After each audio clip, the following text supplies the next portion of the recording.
Hey everyone, Larry Chen here. It's been a while since I gave you guys an update on the GR86. Last where we left off, we laid out the turbo kit and we shipped the car off to HKS to get their turbo kit installed. This all stemmed from the fact that for a while I was taking the GR86 SEMA car that I built for Toyota back in 2022 to the track, and every time we took it to the racetrack, it would heat soak, it would overheat.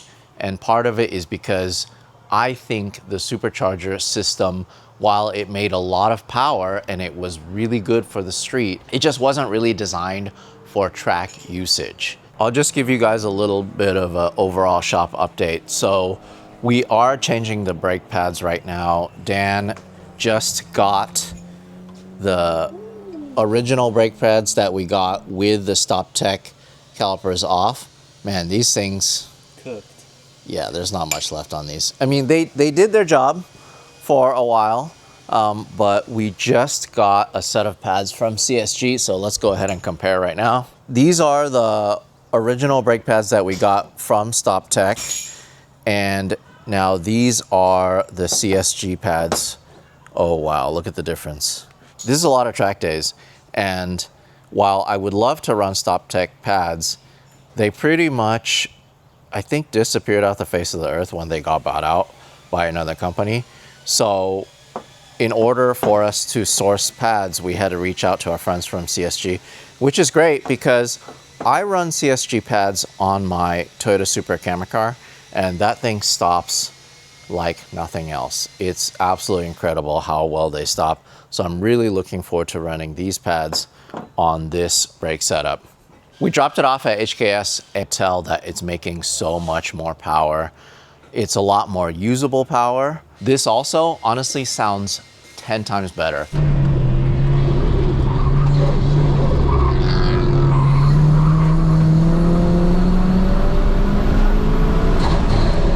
You gotta love that turbocharging sound. It sounds so good, it sounds so crisp, and it's not even that loud.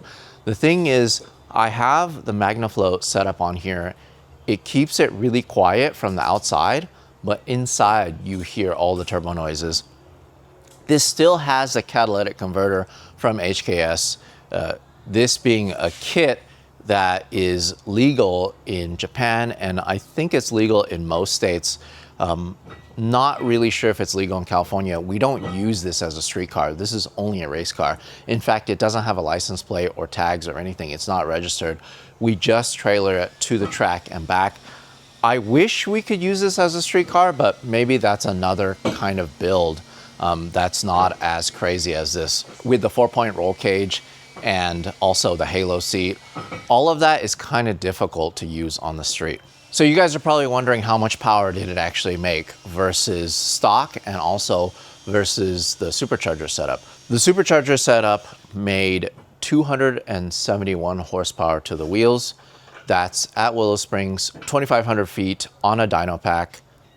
It's what NASA Racing uses to verify all the horsepower figures on all their race cars. So we trusted the dyno, and you know, it is a pretty big bump over stock. That means I think we calculated it to be like 65 horsepower over stock. We dynoed this turbocharger setup.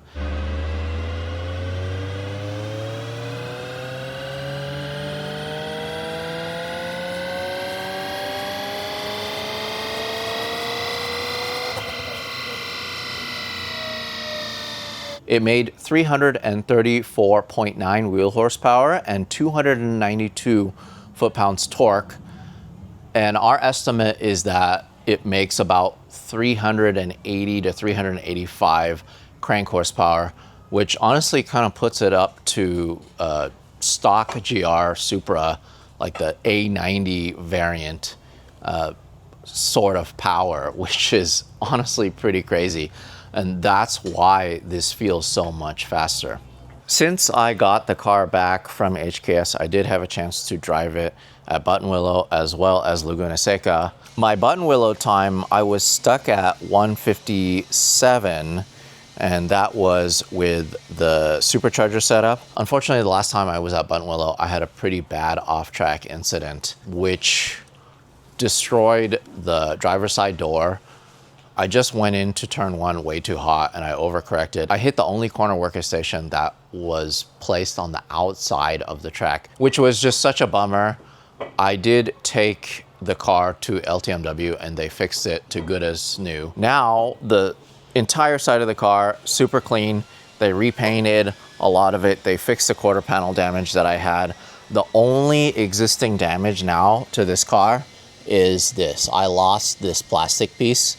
So it's more of an aesthetic thing, and it's just kind of a reminder for me to maybe be a little more careful when I'm pushing so hard on track. That day, I was really trying my best to follow my buddy San in his GR86, and with his setup, it's super lightweight. He's been able to get down to the 153 range even on complete slick tires.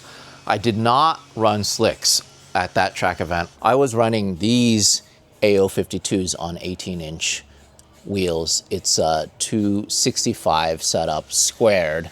So I wasn't on slicks, but these do have a lot of grip. And on that day, I was able to get a 157. When I finally had a chance to go back, I was able to string together a 156, which is over 1 second improvement. I am gonna try to go to Buttonwillow again to see if I could just improve on my time a little more.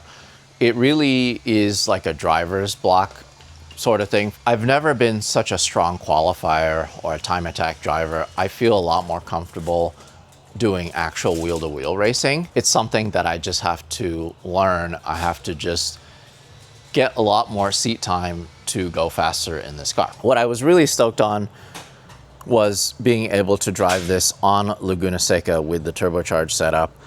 My last best time with the supercharger was a 141, and with more power, I was able to eke out a 139.71. In all honesty, I could have gone a lot faster, and part of it is because turn 2 was completely destroyed. Somebody laid down oil around the entire track. You could see it in the clip, how much kitty litter there was, so I had to take a very close inside line to it. And on top of that, a lot of the track was damp because we had crazy fog in the morning, but I kept pushing more and more and more, even to the point where I spun out on the last corner trying to get a faster and faster time. I was already improving quite a bit. I think I already improved 1 second or 1.5 seconds, but I just wanted to get into that 2 second improvement range. And in order to do that, I just had to clean up my driving a lot more. And I was able to get it on my very last lap. It's a little bit ugly, but the HKS Oil Cooler goes right here. It's a really neat setup. There's this panel that diverts some of the air going into the intercooler and radiator straight into the oil cooler, and that's how it's able to stay so much cooler, and that's how we're able to make power. A couple other things that we changed after we turbocharged it: we hard mounted the seat to the car, which allows me to feel so much more of what the car is doing. We did change it to a Sparco all carbon bucket seat that fits my body a lot better. Inside, we changed the passenger seat to their raw carbon bucket. It's not the most comfortable thing, but it's super lightweight and it looks absolutely incredible. One other thing we did that was really helpful in terms of drivability was getting rid of the stock steering wheel. We replaced it with one of Sparco's racing Alcantara wheels, and it's just so much more grip and it feels so much better in my hands. And in order for us to do that, we had to go with the JQ Works steering wheel setup. It allows us to bolt the Sparco to it, but what's cool about it is it retains all the functions of the wheel, and it doesn't give any error codes or anything like that. It's so much easier to drive. I just also wanted to show you folks a little bit of an update in terms of what we've done to the bottom side of the vehicle. So We did retain some of the SPL parts, but on Sun's suggestion, who does my alignments, we switched to the Cusco Arms because I love hopping curbs and I love going off-road a lot. So we needed something that was a little heavier, but something that's also a lot stronger. So front and rear arms, we switched over to the Cusco setup. Because this is a fall and race car, I'm assuming that if we did go with the full straight pipe setup, it would be so much faster, it would make so much more power. But I'm still learning the car as it is with it making this much power. And maybe that'll be our next step to make just a little more power. I'll give you guys a little update on some of the other projects that we're working on, including this R154 transmission that we picked up for the JZX100 Mark II project. So first thing is going to be a manual swap, and then this is the transmission that comes with the turbo version, the Tourer V version. So I figured, you know what, let's just go with the stock Toyota transmission versus going with like a Nissan transmission or something else. A couple other updates. The shop's mostly empty because a lot of the cars are out for service or for body work or something else. But drift car is on the ground. We're working on it right now because we're gonna change the rear end setup. We're gonna put a OS Geiken in the stock diff, and we're also going to change the ring and pinion to a different ratio. We're gonna go with the Z1 Motorsports 409 gearing. That way it'll give me just a little more range in terms of power when I'm in second gear, and I can use second and third a lot more, versus now I find myself just stuck in second gear so much longer than I need to be.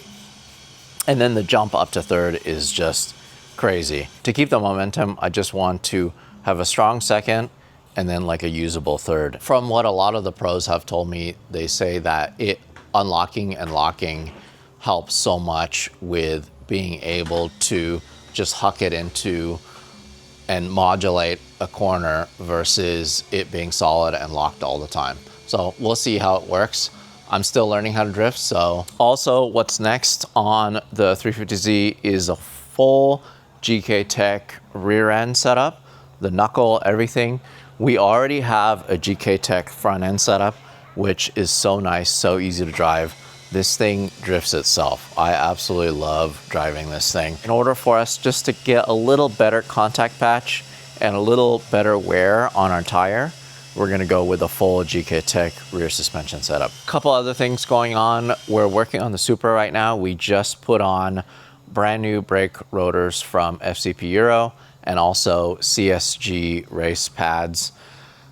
And we're gonna go ahead and do our scaffolding Eiffel Tower setup for Formula Drift Long Beach.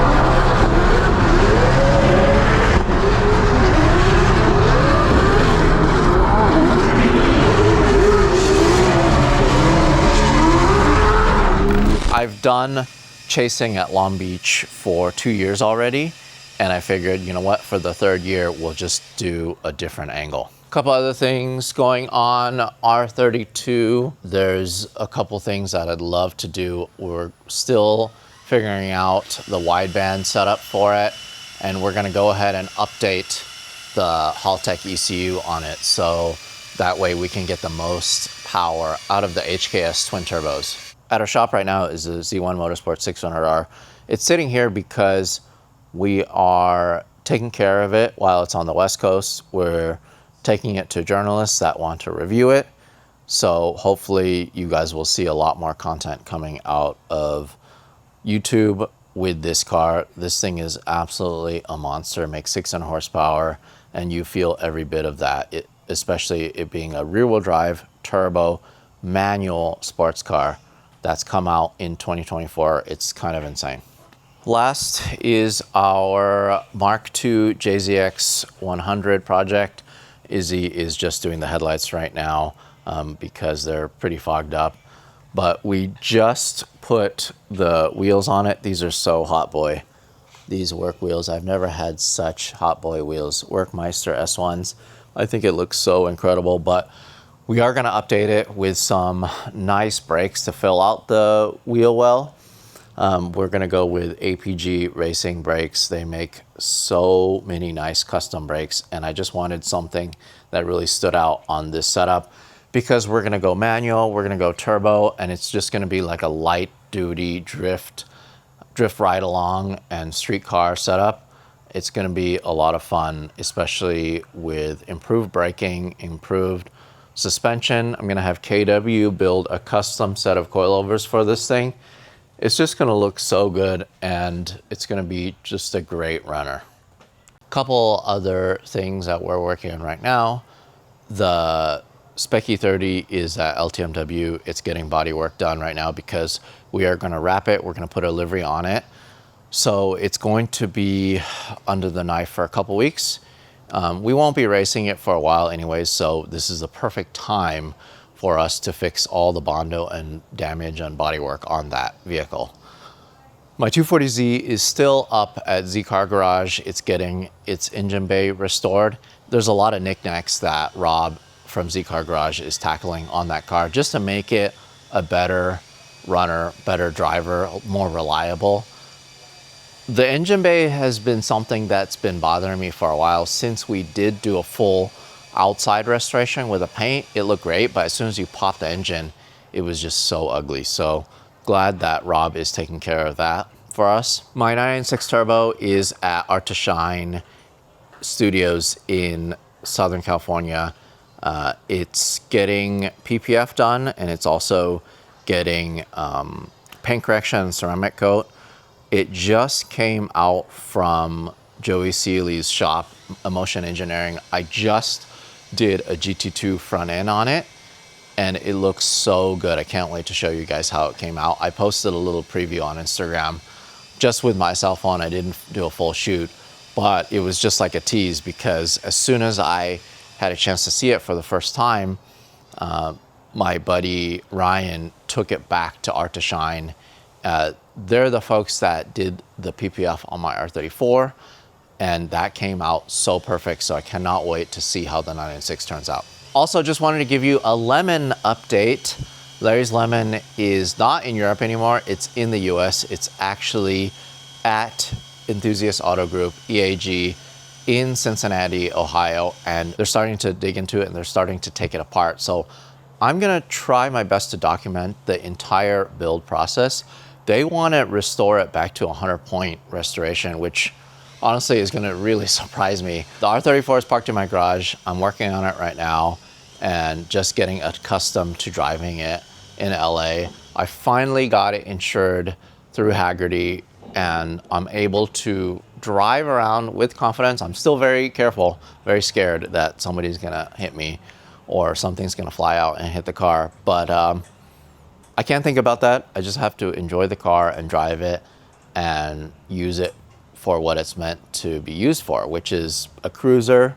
It's not gonna see track duty. I absolutely love driving around in it. It makes me feel like $1 million and it puts a smile on my face. So I'm gonna drive it more. That was just a quick shop update for you folks. If you guys want us to do more of this stuff to show you what we're doing outside of shooting events, shooting car features, doing camera launches, then let us know. As always, if you want to see more of everything, please subscribe. We would love to get to 1 million subscribers.